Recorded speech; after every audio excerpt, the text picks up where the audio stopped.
ଜଙ୍ଗଲର ମଧ୍ୟଭାଗରେ ଏକ ଶାନ୍ତ ପୋଖରୀଟିଏ ଥିଲା।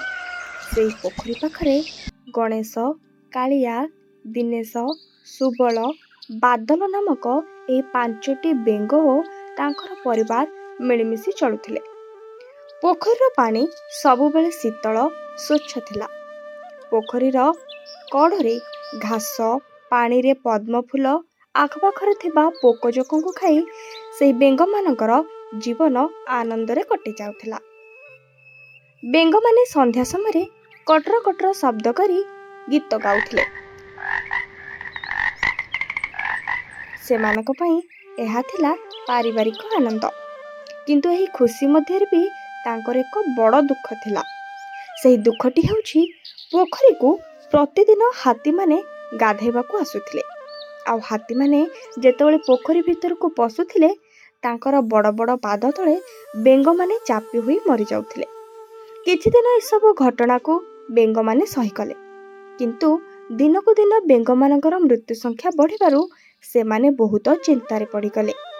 ଏହି ବେଙ୍ଗମାନଙ୍କ ପରିବାର ଭିତରୁ ଗଣେଶ ବେଙ୍ଗ ହେଉଛି ପରିବାରର ମୁରବୀ।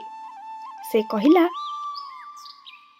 ଆମେ ଏଭଳି କେତେ ଦିନ ଚୁପ୍ ବସିବା? ଏମିତି ଚୁପ୍ ରହିଲେ କ'ଣ ହେବ? ଆମକୁ କିଛି ନା କିଛି କରିବାକୁ ପଡ଼ିବ। ହେଲେ ଆମେ କ'ଣ କରିବା?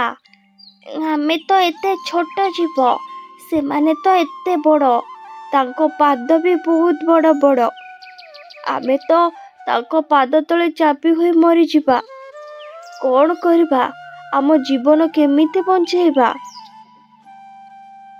ଆଉ ଏତିକି ବେଳେ ଦିନେଶ ବେଙ୍ଗ ମୁଣ୍ଡକୁ ଏକ ଉପାୟ ଜୁଟିଲା।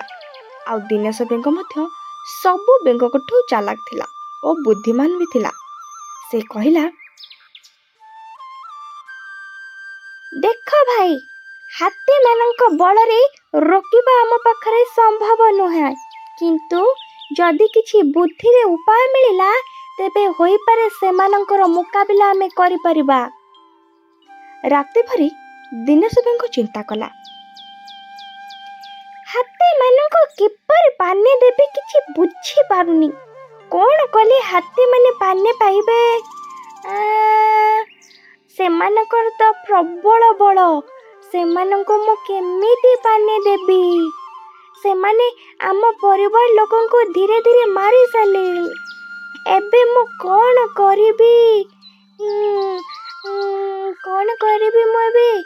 ହଉ ଠିକ୍ ଅଛି, ସେମାନଙ୍କ ପାଖରେ ବଳ ଥିଲେ ମୋ ମୁଣ୍ଡରେ ବି ପ୍ରବଳ ବୁଦ୍ଧି ଅଛି। ହଉ ରୁହରେ ହାତୀମାନେ, ତୁମମାନଙ୍କୁ ମୁଁ ଭଲକି ପାନେ ଦେବି। ପରଦିନ ସକାଳେ ହାତୀମାନେ ପୋଖରୀକୁ ଗାଧୋଇବାକୁ ଆସିଲେ। ଆଉ ପୂର୍ବ ଯୋଜନା ଅନୁଯାୟୀ ବେଙ୍ଗମାନେ ପୋଖରୀର ପାହାଚ ଉପରେ ଏକ ପଥରଟିଏ ରଖିଦେଇଥିଲେ। ହାତୀମାନେ ସେ ପଥରକୁ ଦେଖିନଥିଲେ। ସେମାନେ ପୋଖରୀ ପାଖକୁ ଯିବା ବେଳେ ପଥର ଉପରେ ଗୋଡ଼ ପଡ଼ିଯାଇ ସେମାନଙ୍କର ଗୋଡ଼ ମୋଡ଼ି ହୋଇଗଲା। ମୁଁ ମରିଗଲି, ଆମକୁ ବଞ୍ଚାଅ, ଆମ ଗୋଡ଼ ମୋଡ଼ି ହୋଇଗଲା, ଓହୋ ଆମକୁ ବଞ୍ଚାଅ।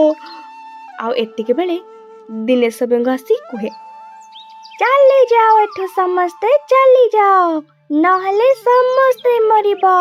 କାରଣ ଜଳ ଦେବତା ତୁମମାନଙ୍କ ଉପରେ ରାଗିଛନ୍ତି। ତୁମେମାନେ ତ ପୋଖରୀକୁ ଗାଧେଇବାକୁ ଆସୁଛ, ହେଲେ ଆମେ ତଳେ ଅଛୁ ବୋଲି ତୁମେମାନେ ଟିକେ ବି ଦେଖୁନ। ସିଧା ଆସି ଆମ ଉପରେ ଚଢ଼ି ଯାଉଛ।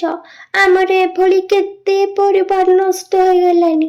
ସେଥିପାଇଁ ଜଳ ଦେବତା ତୁମକୁ ଏଭଳି ଶାସ୍ତି ଦେଇଛନ୍ତି।